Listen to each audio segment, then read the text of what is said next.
Hi hello ನಮಸ್ಕಾರ ಎಲ್ರಿಗೂ welcome back to my channel. ಇವಾಗ ನಾವು ದಾಂಡೇಲಿಯಿಂದ ಬ್ರೇಕ್ಫಾಸ್ಟ್ ಮುಗಿಸ್ಕೊಂಡು ಗೋಕರ್ಣ ಕಡೆ ಹೊರಡ್ತಾ ಇದ್ದೀವಿ. ಸುಮಾರು 11 ಗಂಟೆ ಅಷ್ಟೊತ್ತಿಗೆ ನಾವು ಗೋಕರ್ಣ ರೀಚ್ ಆಗಿದ್ವಿ. ತುಂಬಾ ಬಿಸಿಲಿದೆ. ಸೊ ಇಲ್ಲೇ ಪಕ್ಕದಲ್ಲೇ ಪೇ ಆ್ಯಂಡ್ ಯೂಸ್ ಟಾಯ್ಲೆಟ್ ಕೂಡ ಅವೈಲೇಬಲ್ ಇದೆ, ಯೂಸ್ ಮಾಡ್ಕೋಬೋದು ಟ್ರಾವೆಲಿಂಗ್ ಮಾಡಿದವರು. ಅಪ್ಪ ಅಮ್ಮ ಮಗ ಎಲ್ಲ ಮುಂಚೆನೇ ಹೋಗಿಬಿಟ್ಟಿದ್ರು. ಕ್ಯಾಮಲ್ ರೈಡಿಂಗ್ ಕೂಡ ಇದೆ ಇಲ್ಲಿ. ಸೊ ಇವಾಗ ನಾನು ರೀಚ್ ಆಗಿದ್ದೀನಿ. ನಿಮಗೆ ಗೋಕರ್ಣ ಬೀಚ್ನ ವ್ಯೂ ತೋರಿಸ್ತೀನಿ ನೋಡಿ. ತುಂಬಾ ಬಿಸಿಲಿತ್ತು. ಬ್ರೈಟ್ ಶೈನಿ ವಾಟರ್ ವೇವ್ಸ್ ಎಷ್ಟು ರಭಸವಾಗಿ ಬರ್ತಿತ್ತು. ಮಕ್ಕಳಿಗೆ ನೀರಂದರೆ ತುಂಬಾ ಇಷ್ಟ. ಎಷ್ಟು ಚೆನ್ನಾಗಿ ಆಟ ಆಡ್ತಾರೆ ಮಕ್ಕಳು. ನೀರಿಂದ ಹೊರಗಡೆನೇ ಬರಲ್ಲ ಮಕ್ಕಳು.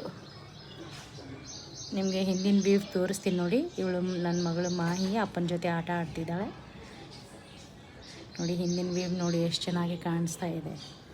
ನೀರಿನ ಅಲೆಗಳು ಇಷ್ಟು ಶೈನಿ ಕಾಣಿಸ್ತಿತ್ತು. ಮಧ್ಯಾಹ್ನ ಕ್ರೌಡ್ ಏನಷ್ಟು ಇರಲಿಲ್ಲ. ಈವ್ನಿಂಗ್ ಮೋಸ್ಟ್ಲಿ ಬರ್ಬೋದು ಅನಿಸುತ್ತೆ.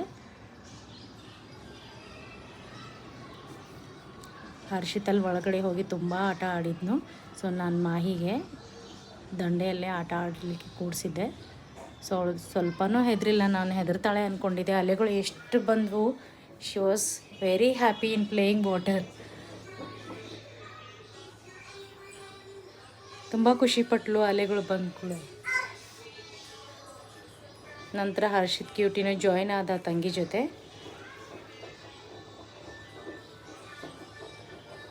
ಇಲ್ಲಿ ನೋಡಿ ಹರ್ಷಿತ್ ಮತ್ತು ಮಾಹಿ ಆಟ ಆಡ್ತಾಯಿದ್ದಾರೆ ನೀರಲ್ಲಿ.